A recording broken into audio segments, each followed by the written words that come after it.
Ken Ackerman, what got you interested in writing a book about James Garfield? You know, I had a feeling you would start with that. Garfield is one of those presidents who gets ignored by most historians. If you do a search on Google or any of the other search engines and you type in Garfield, you'll get a lot more hits on the cartoon cat than you will on the former president.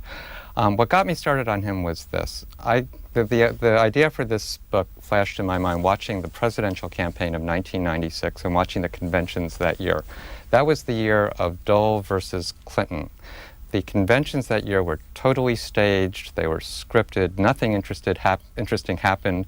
The networks that year talked about not covering them at all, but for the final speeches. And I thought at the time, wouldn't it be good to write a book about a political convention when they really mattered, when they were passionate, exciting, bare-knuckle contests, unpredictable fights. And I started looking for a good one to write about, and I came up with 1880, which was Garfield. You put that together with the Garfield assassination, one of the more misunderstood events in history, in American history, and the fact that there was a line of causation between the convention and the shooting of the president, to me, made a compelling story for a book. What was the line? The line was this. The convention, the politics of that at that time, the Gilded Age after the Civil War, was very much dominated by factional contests, raw power struggles, very similar to what was going on in the business world, very similar to what was going on the Western frontier. At that time, the big fight was between two groups in the Republican Party called the stalwarts and the half-breeds. Garfield got stuck in the middle of that fight. He got stuck between the two sides. His nomination came after a 36-ballot deadlock because the two sides were having a very strenuous tug-of-war that year, and he got caught in the middle. That's what eventually got him killed. James Garfield in 1880 was how old? He was 48 years old. What was he doing? He was a congressman. He was a kind of a career congressman. He had been in Washington for 16 years. Serving in the House of Representatives. He had been the Republican leader. He had been chairman of several committees. He was one of the up-and-coming members of the Republican Party. He was also a Civil War veteran, and that made him a very popular figure. And where did he live? He had a house on I Street here in Washington. He was from Ohio. He had a farm that he had bought a few years ago in Mentor, Ohio, just outside of Cleveland. Who was Charles Guiteau? Charles Guiteau is the man who pulls the trigger of the gun that kills Garfield. He is the assassin. He, at the time in 1880, was about 39 years old, somewhat younger. He was living in Boston, Massachusetts, selling insurance. So as I read your book, I kept saying to myself, I have no idea because I haven't read all the Garfield books, this is what's different about this book. Charles Guiteau makes his entrance about page 134. Why so early? And there's a thread that runs all the way through the book. Is that new? Is that a new idea that you had? Well, what I tried to do that was a little different than other Garfield books was to show that the assassination of the president was not simply the result of a disappointed office seeker who took out his anger on the president.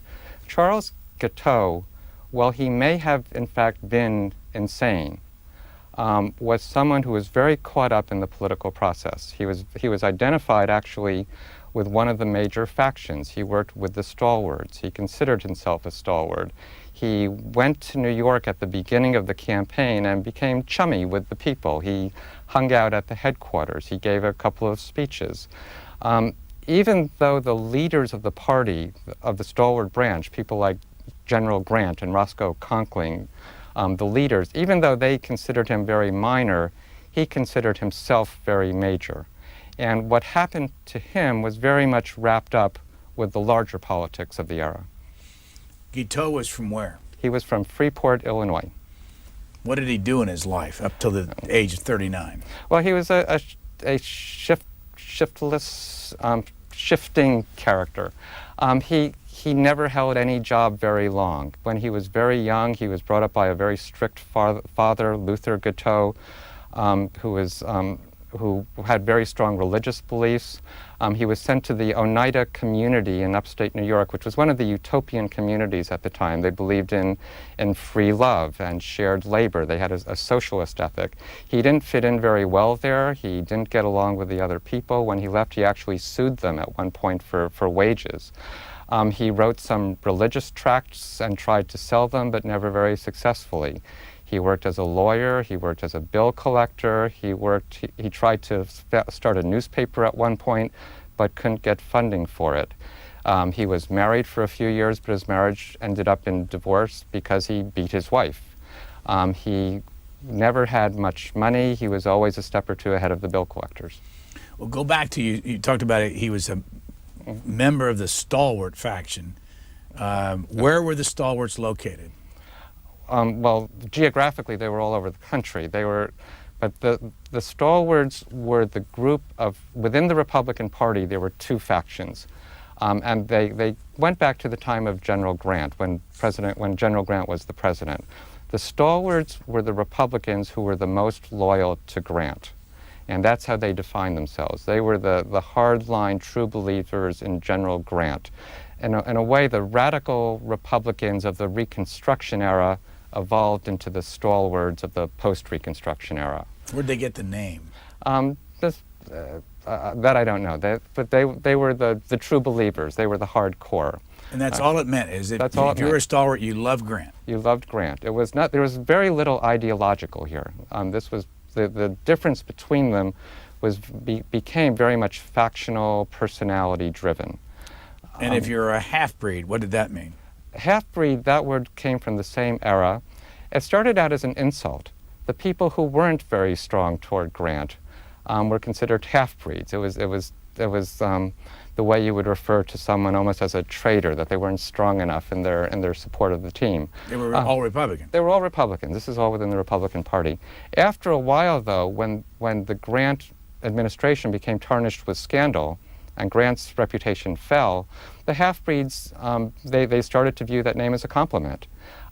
They included a number of reformers at first, but over time they simply became the opposite side of the stalwarts. They were led by two very strong personalities, the stalwarts by General Grant and increasingly by a group of Senate bosses, primarily Roscoe Conkling. The half-breed side was taken over by James G. Blaine, who was their leader in 1880. What was he like? Blaine is an interesting character. He is probably the most like a modern politician, a very smart man, a very charming man. He was the Speaker of the House of Representatives for about a dozen years, and that was where he made his national reputation. He was a newspaper writer in Maine. He was one of a number of newspapermen at the time who went into politics and made that their base. He's someone who, when he came into a room, he would know everyone's name. He would have a joke to say to everyone. He had very good people skills. His politics were similar to the stalwarts in the sense that they all believed in civil rights for the South, a protective tariff for industry, those kinds of things. But Blaine was part of the progressive wing of the party, in the sense that he reached out to the younger voters, to the western frontier, to the north, and he rubbed the wrong way with some of the Grant supporters. So you also had Roscoe Conkling that you mentioned. Mm-hmm. What was he all about? Roscoe Conkling was one of the real personalities of the era, in a way that someone asked me when they read this book, is there not a Roscoe Conkling cult in the country? And my response was, there really ought to be. Roscoe Conkling was the senator from New York State. He was the leader of the stalwart wing. He was the leading senator, in the sense that they didn't have a majority leader of the Senate at that point as a formal position, but he really filled it. He was the most talkative person on the Senate floor. He was a very vain, arrogant, strong-willed, opinionated person. He was a brilliant orator. He was a credible candidate for president in 1876. He was very close personally with Grant. And after a while, he devoted his strength of personality to building up the machine in New York State. James Garfield, the last man to go from the United States House of Representatives to the presidency. Correct. No one since then. No one since then. And you, by the way, teach us all along in your footnotes a lot about the history of what's happened over in the Senate. In the House? Did you do that on purpose? I mean, was that? Oh yes, I was trying to show how things were different then versus now. Particularly the Senate is much different then than it is today. In the sense that the U.S. Senate in 1880 conducted a lot of its business in secret, private sessions.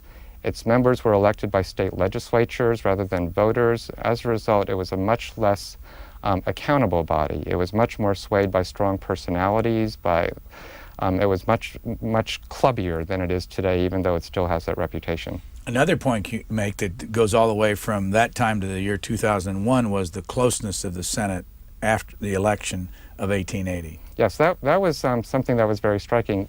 The year 2000, 2 years ago, was the first Senate tie since 1880, and it was the first time that the Senate had flipped mid-year when Senator Jeffords changed parties or went from being a Republican to an independent and shifted the Senate control 2 years ago. That was the first time that had happened since, in fact, the Garfield assassination changed it in 1881. You mentioned about the closed-door sessions, and you also have another footnote that says up until 1929. Yes.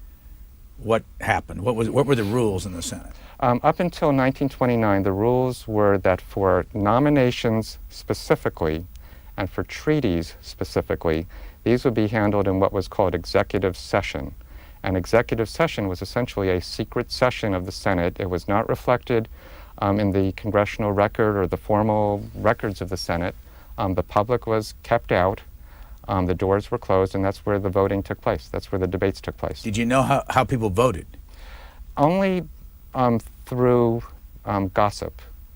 The newspapers would go and track down senators and ask them what had happened, and some senators would talk about it. But there was no formal way to know. So all cabinet nominations, all Supreme Court justices, anybody that was nominated by the president, the public would not see the debate, hear the debate, be able to sit in there, the press couldn't report it, and you didn't know how the votes were. That's correct. And also there were no public hearings for even cabinet members, let alone judges. To the extent that there were hearings, they were generally behind closed doors, and often there were no hearings at all. So what changed it in 1929? I don't know exactly what changed it in 1929, but that is when the rule was changed. Let me read a paragraph of yours. This is early in the book on page 15. Today you can search the congressional record and globe through 200 years of debate and never see a member of Congress insult a colleague so directly, brutally, and articulately on the record, in public, looking directly at him across the room, as Blaine did to Conkling that day. It was one of the best speeches of Blaine's life, utterly spontaneous, memorably colorful, and profoundly destructive. What was the day? This was the day in 1866 when James Blaine and Roscoe Conkling had a real dust-up in the House of Representatives, which caused a lifelong feud between the two men, a bitter, lifelong feud between the two men. It started over an argument about whether to take away the job of an obscure military bureaucrat. In the course of it, Conkling used language which Blaine perceived as calling him a liar and possibly threatening him to a duel. At the end of it, this took place over 2 or 3 days, but in the end of the final day of it, Blaine took the floor, read a long letter that accused Conkling virtually of fraud, of taking double payments from the government. Conkling responded with a very arrogant, dismissive gesture towards Blaine. Blaine came back and gave a 2-paragraph speech spontaneously, extemporaneously, where he refused to refer to Conkling and his grandiloquent turkey gobbler strut, his arrogance. He used classical allusions in it. He referred to Hercules and Thersites. And at the end of it, the two men would never talk to each other for virtually the rest of their lives. And they were all Republicans? These were all Republicans. This was all intramural within the Republican Party. And it's interesting because it did unfold over several days. It occurred to me, at least, that if an elder Republican had sat the two of them down, this is when the two of them were still young, they were in their 30s, if someone of them had sat them down and said, you know, cool it, you're on the same side, bury the hatchet, they probably would have done it. But instead, this got out of control and went on from there. What have you done in your life that got you to the point where you would even understand all this stuff? Well, I worked on Capitol Hill for a lot of years. I did 2 long stints on Capitol Hill. I worked for Senator Charles Percy in the late 1970s and early 1980s as a counsel on the Governmental Affairs Committee. Chicago Republican. Chicago Republican. And then more recently for Senator Patrick Leahy of Vermont. Vermont Democrat. Vermont Democrat. So I've worked on both sides for a Republican and for a Democrat. And did you work for Dan Glickman at the Agriculture Department? Yes, I was the administrator of the Risk Management Agency, which oversees the federal crop insurance program. I did that for 7 years, both under Dan Glickman and under Mike Espy, who were the secretaries at the time. And what are you doing now?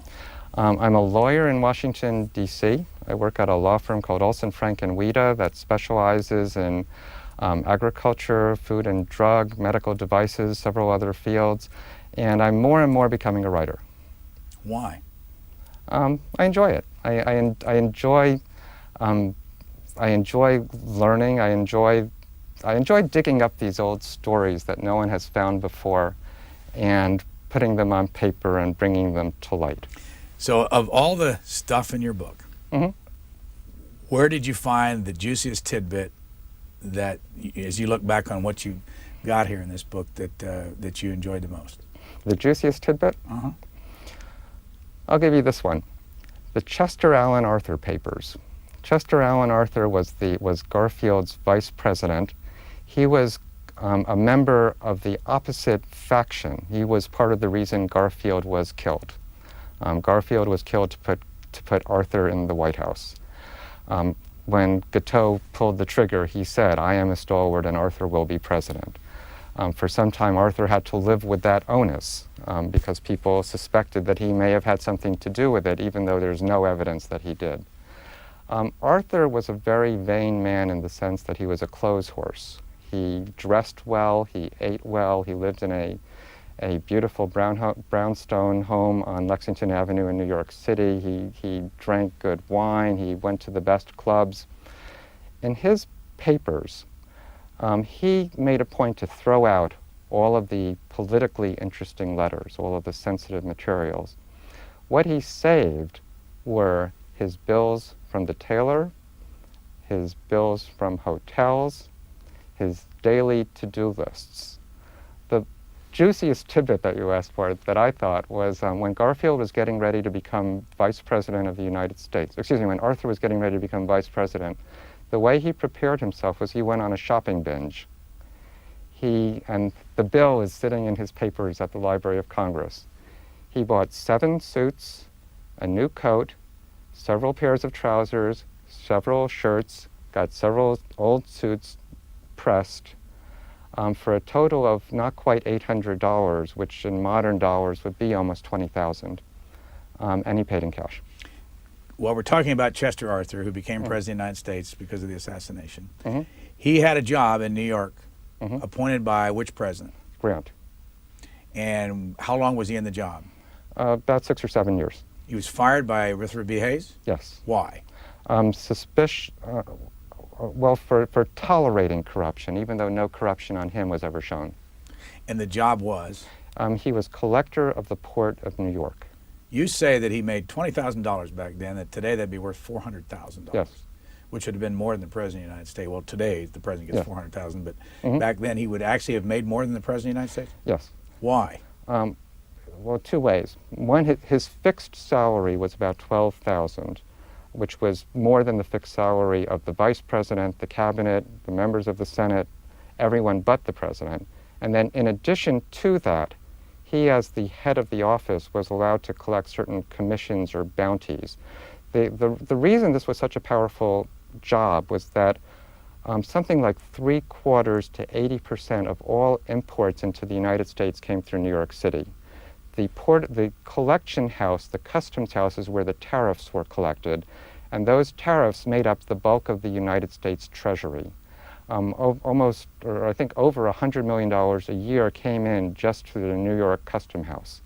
Arthur, as the collector, was able to keep a certain percentage of uncollectibles that took extra work to nail down. If there were disputed bills, for instance, he was able to keep a portion of that as his commission. That was later repealed. It was something called moieties, and it was later repealed by Congress. But if you add that to his salary, in most years he was making more than the president. And that plays a role in the book, the collector of the Port of New York. Yes. Because why? The collector of the Port of New York was not only the most important financial operation outside of Washington, D.C., it was the most important political appointive post in the country, really, and clearly in New York State. And the reason was because it controlled the patronage. It controlled about 2,000 jobs, plus a payroll of $2 million at a time when parties collected money by making federal employees pay a part of their salary to the party. So the collector of the Port of New York was an extremely powerful political position, and it was very heavily fought over. Roscoe Conkling, as the New York State Senator representing the stalwart wing of the party, insisted that he have control of that position. Garfield, when he became president, after some hesitation, after being pulled back and forth on this, ultimately decided that he, as the president, needed to control the position. And so he appointed to it a man who was a political enemy of Conkling, who Conkling felt he had to defeat. We're obviously going to skip an awful lot in your book, but I want to go to Charles Guiteau, 39 years old, a lawyer, Freeport, Illinois, Chicago, Boston, Oneida, New York. Why does he come to New York City? Is that where he goes first in this whole business? Yes, he comes to New York City in 1880, at the time of the convention. He's at loose ends in his life. Nothing he's ever done has really amounted to much. He's tried to do a lot of things, but he's never really nothing has really clicked for him. His marriage had fallen apart. None of his jobs had really worked. He decided at that point that he'd really like to get involved in politics. So he goes to New York City, which at the time was where the national political parties had their national offices. And he went to the National Republican Committee, the New York State Republican Committee, which was the largest, most important one, and volunteered for the campaign. I want to jump to the end, and then we'll come back to this. Okay. After James Garfield was elected president, on what day did Charles Guiteau shoot him? July 2nd. Of the first year? Of the first year. Garfield had been president for just about 4 months when he was shot. And where did he shoot him? He shot him in the train station in Washington, D.C. It was the Baltimore and Potomac train station, which is on the site of where the National Gallery of Art is today. What time of day did he shoot him? It was about 9:30 in the morning. And with what kind of weapon? It was a revolver. It was called an English Bulldog. It was a 5-shot revolver. And you say that he had a choice of what weapon he wanted to buy. Yes. But he chose the weapon that he shot him with for a reason. Yes. Guiteau, in a way, had delusions of grandeur about himself. And in a way, they weren't unrealistic. He decided he was going to shoot the president. He was going to remove the president. And he recognized his gun would probably end up in a museum. So when he went to buy a gun, he didn't own one at that time. There were 2 that he saw in the shelf. One had an ivory handle, and the other had a wooden handle. And the calculation in his mind was, the one with the ivory handle would look better in a museum if I used that one to shoot the president with. It cost an extra $1, but that's what he bought. Do you happen to know where that gun is today? I understand it is in the Smithsonian, but I have not seen it.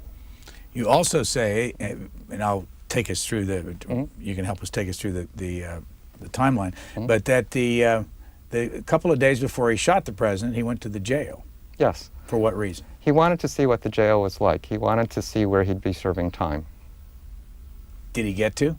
He walked all the ways out to the jail. The jail at the time was on the site of where Robert F. Kennedy Stadium is today, near the Anacostia River. He walked all the ways out there. He knocked on the front door.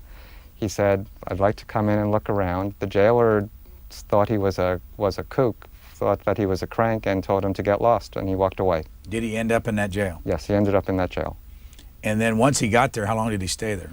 He stayed there until he was hanged, and he was hanged early the next year. So less than a year. You know where he's buried?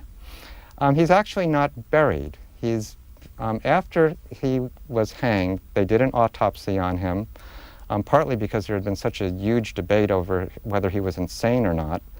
They didn't really find anything very interesting, and his skeleton, his brain, and I believe his spleen were kept in a medical museum in the Washington area.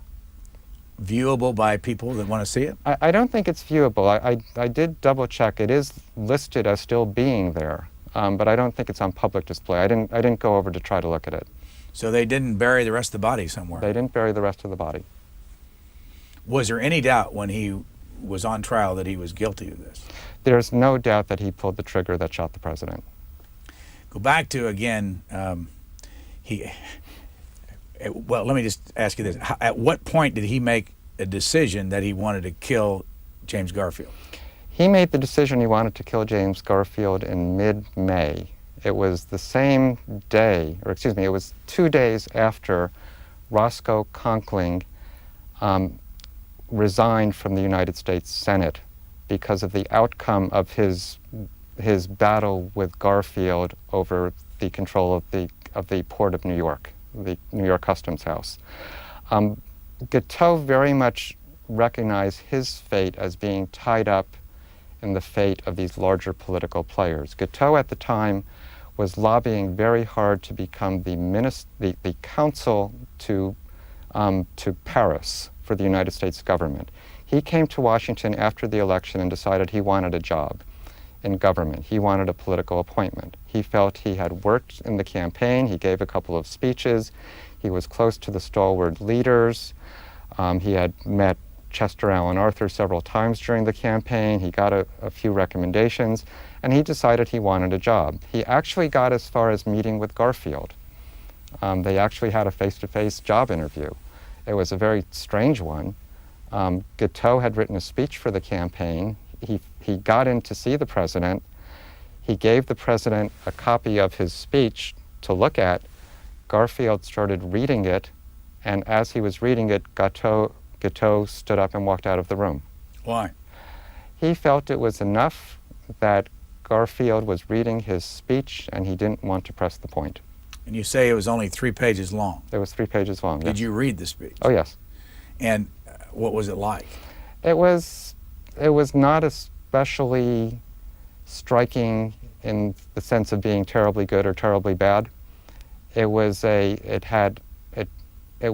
typical speech of the time, someone repeating the campaign slogans of the Republicans. It just wasn't a striking speech one way or the other.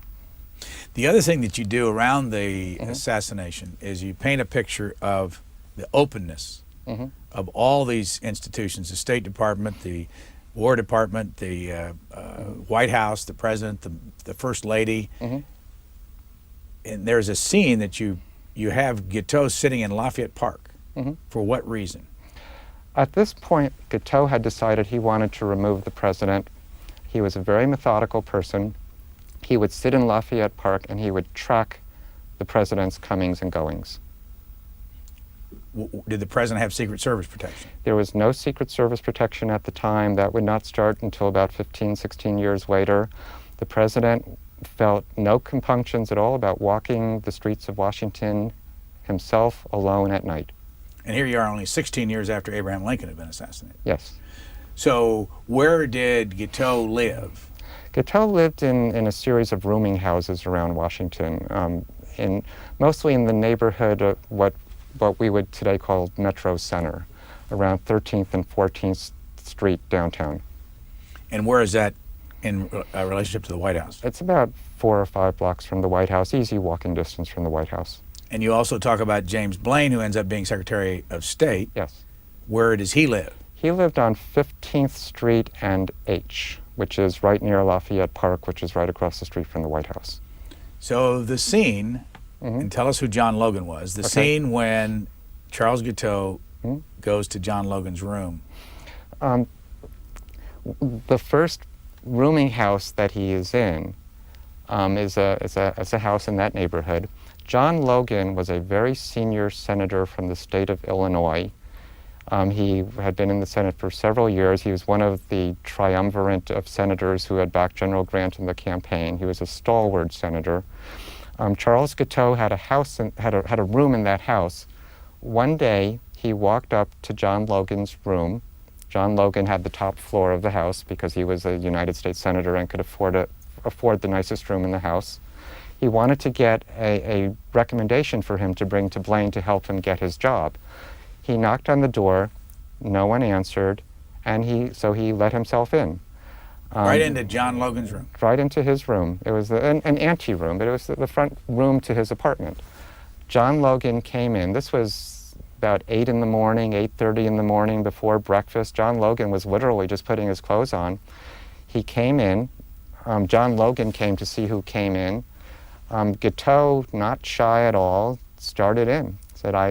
He introduced himself. He showed him the speech that he wrote about, that he gave during the campaign. He told him that he was looking for a job. He asked for a recommendation. John Logan was a very experienced politician, and he tried very hard to be very polite and respectful because not knowing anything about Guiteau, he thought, here's a well-meaning volunteer, maybe a little awkward, not very socially adept, but he didn't want to be rude to him. So he tried to make conversation, but basically told him to go away. What did he do? The next day, Guiteau came back. The same thing happened. He asked him to sign a recommendation. Logan said no. After that, Logan did go to the woman who kept the boarding house and pointed Guiteau out one morning at breakfast and said, you really ought to kick him out of this house, because he told her what had happened, how he had invaded his privacy, had come into his room, said, he's really a little off in the head, you should do something about that. Why didn't Logan lock his door? This was 1880. People didn't do that. People trusted each other. It was a much more open society. People didn't lock the doors of their houses. People walked the streets. People trusted each other. It was a very different world. You're going back to the gun you talk about. You remember what date he bought the gun? It was about 2 weeks before the shooting. And the shooting again was on what July day? 2nd. And if you come back to that, James Garfield became president on what day? March 4th, I believe, of 1881. So he's president, and he's trying to put a cabinet together, and Guiteau keeps wanting a job, and he wants to, I know there were several places he wanted to go, but what was the job he really wanted? The job he really wanted was consul to Paris, Paris, France. So he's asked the president himself. He got in to see the president himself. He got in several times to see to the White House. He got to see the president just once. Then he walked over to the State Department. He got in to see Blaine. He got in to see Blaine repeatedly. Because the State Department then was the old executive office building? Correct. In fact, Blaine would hold an open meeting several days a week that people could come in and simply see him. You didn't need an appointment. You could simply walk in and see the Secretary of State. And Guiteau went repeatedly to those meetings. When he would see Blaine, most of the time Blaine would put him off. He would say, well, we're waiting. At the time, this was when the battle on Capitol Hill was going on between Garfield and Conkling over the collectorship in New York. Blaine would keep saying, well, we're not going to make a decision about Paris, France, until the deadlock in the Senate is cleared up. Then once that did clear up, once there was an outcome, Guiteau went back to Blaine, and Blaine snapped at him. He raised it at a meeting one day, and Blaine said, never talk to me about the Paris consulship again. Describe what Guiteau looked like. He was short. He had short, dark hair, a beard. You used the word feline. Yes, he had a strange walk. If he walked up to you, you wouldn't hear him. You would notice him standing next to you, but you wouldn't have heard him walk up to you. He talked in what's described as a confidential nature. He would talk standing right next to you in kind of a whisper. When you looked at his face, his eyes are a little bit uneven. In fact, when he was on trial for murder, the psychiatrists who claimed that he was insane pointed to the way his eyes lined up as a piece of evidence for his insanity. He dressed shabbily in the sense that he couldn't afford new clothes. He didn't have a job in Washington. He didn't have a bankroll. So after a while, his clothes had rips that were never fixed. Several people pointed out that he wore rubbers instead of shoes. Sometimes he wore sandals. Well, no, like rubbers. Like you wear in the rain. Yeah, like you wear in a rainstorm to keep your feet dry. But very thin. And this was he came to Washington, and many of these meetings were in March in a year when there was snow on the ground. So he wore very thin clothes. He didn't keep up his wardrobe very well, and that was very much noticed. You say he met Mrs. Garfield and Yes. also was concerned when she got real sick. Yes. He went to a reception at the White House, and receptions were open to everyone. You could just go and get online and shake hands with the president and the first lady. You didn't have to go through security. It was not a problem. And at this point, most of the ushers at the White House, who acted as guards to the extent they needed guards, they all knew who Guiteau was. He had been around several times waiting to see if there was any news on his job. He was always trying to get in to push his application, so they all knew who he was. And it was very common for a job hunter.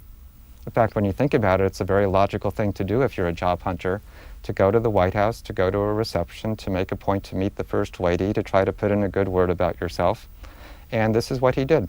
He met the First Lady early on in the administration. He walked right up to her, shook her hand, said, "I'm one of the men who made your husband the president." They had a nice talk. She didn't think twice about it, and then she went on to talk to the next person online. One of the odd things about Guiteau was that he never had anything personal against the president. He said he liked him as a man. He liked his wife when he met her. There was one of the early times when he followed them with a gun, thinking about shooting them, was, as you mentioned, Mrs. Garfield had a very bad case of typhoid or pneumonia. No one's quite sure what it was, but a very bad fever during the spring when Garfield was president. And she really came within an inch of losing her life. Afterwards, Garfield took her to the ocean to help her recuperate. Guiteau followed them to the train station that morning with the thought of maybe shooting the president that day. But when he saw them getting on the train and he saw how Mrs. Garfield was clinging to his arm and how she looked very frail and very sick, he basically felt sorry for her and didn't want to shoot the president that day. But by the way, when he left the train station with his wife to go to New Jersey, that's an important trip. Where did they go? They went to Elberon? Yes, Elberon, New Jersey, which is basically on the Jersey shore. It's the northernmost point. That was a very stylish resort at the time because it was just an hour-long boat ride from New York City. Who else was there? At the time, General Grant was there as well, and General Grant was in the cottage just across the street. Now, General Grant wanted to win his third term and Yes. didn't in this whole process. Yes. What did he think of James Garfield? General Grant plays a very interesting role in this. General Grant was not on good terms with Garfield. He very much wanted to win a third term in 1880. He felt that, and more than he let on, Grant was very known for not sharing his feelings, for having immovable features. Those words are used with him a lot, not being very expressive. But in 1880, he wanted to be president. People close to him noticed how anxious he got around the time of the convention, how he was counting the delegates, how he was following the telegraph, the news coming in on the telegraph. After the convention was over and his backers failed to win it for him after this 36 ballot tug of war, he was very bitter, and he let some friends know it. He was disappointed in Garfield because Garfield didn't pay attention to him when he went to see him and asked for patronage for friends of his, or made recommendations, or said you should support this person over that person. Grant was very close to Roscoe Conkling. Conkling had been very loyal to Grant over the years, and so when when Garfield and Conkling had their falling out, Grant took Conkling's side. And after that, the feelings between the two of them were very tense. Go back to the New Jersey stop. By the way, did you go to Elberon to see any of the houses up there? No, I did not. I've been to the Jersey Shore, but not to that spot. Do they exist still to this day? I think some of those mansions do still exist, but since then, the more stylish New York retreats have moved out to the Hamptons and to Rhode Island. So what are we in, the month of June for this We're trip? in June. We're in June, and there he gets assassinated or shot in July. Yes. By the way, where we're on it, once he was shot, how long did he live? He lived 79 days. And where was he during those 79 days? For most of the time, he was in the White House. They actually turned an upstairs room in the White House into a sick room for him, where the doctors took care of him, or arguably where the doctors killed him, but where they treated him. And then for the last few days, he was in Elberon, New Jersey, at the ocean. Why there? It was felt both by the doctors and by Garfield and his family that the atmosphere in Washington during the summer was very unhealthy. It was very hot, it was very uncomfortable. Washington at the time was a very swampy city. It was prone to epidemics during the summer of malaria and other diseases. There were very bad smells and odors coming off of the Potomac River, and so they felt it was very unhealthy. So the doctors agreed to let Garfield go to the ocean. The feeling at the time was that the salt air, the bracing ocean wind would help at least maybe restore his health, at least let him enjoy perhaps the last few days of his life. Go back to Guiteau again.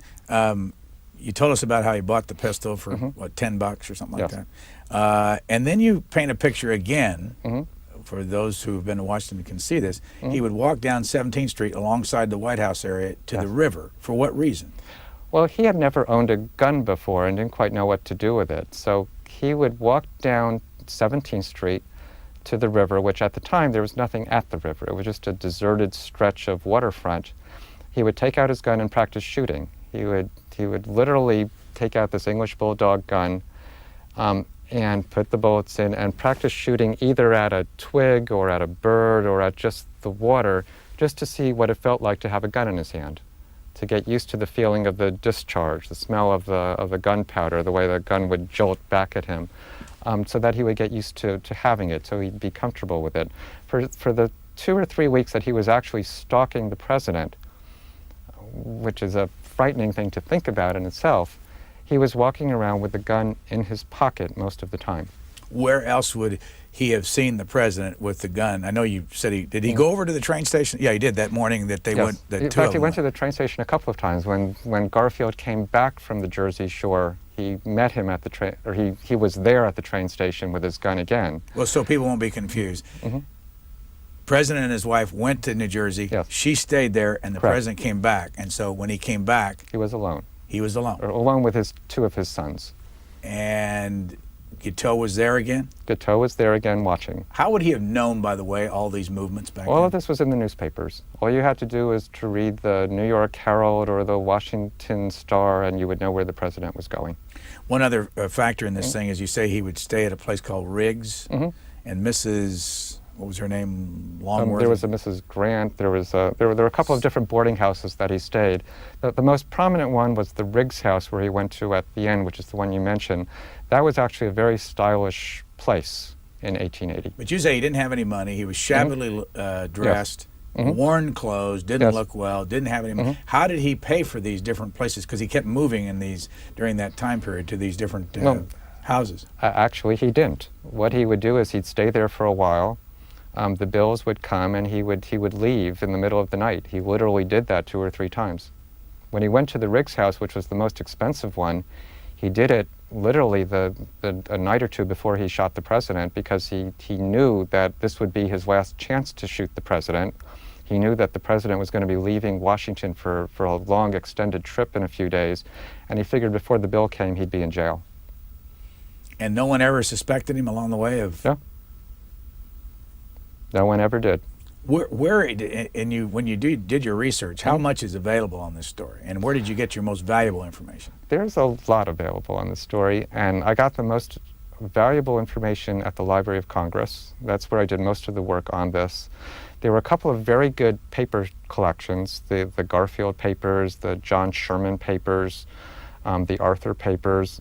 A lot of it was through newspapers. This was a great period for newspapers. Every city had a dozen of them. The writing was excellent. This story was very heavily covered.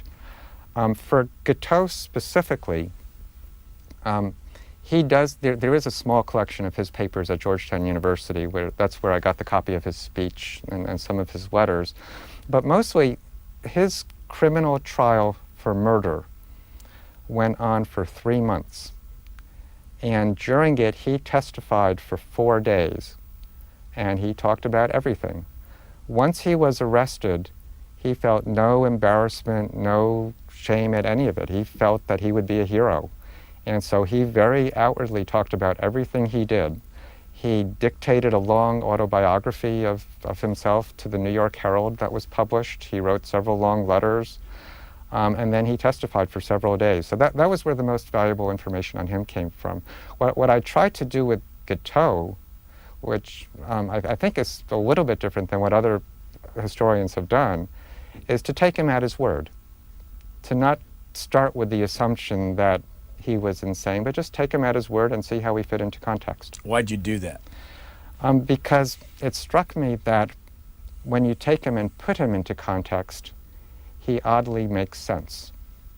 I say oddly because where his logic led him is a very scary place. He decided in the end that he had to remove the President of the United States. He decided in the end that God was telling him to remove the President of the United States.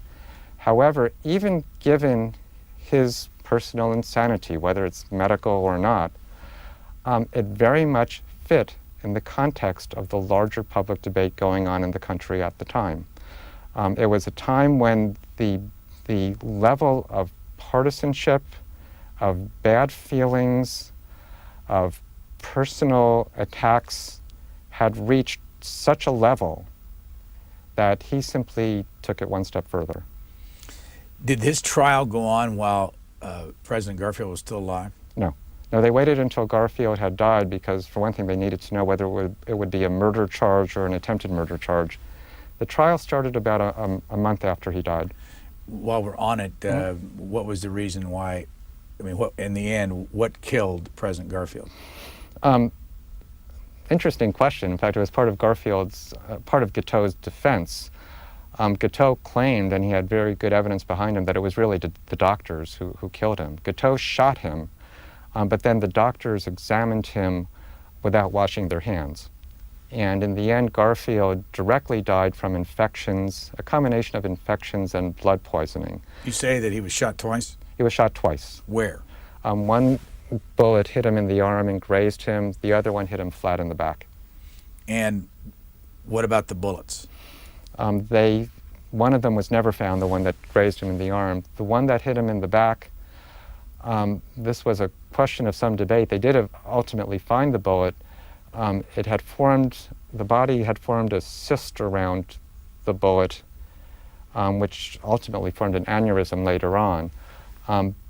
During the time, those 79 days when Garfield was being treated by the doctors, they had no idea where the bullet was.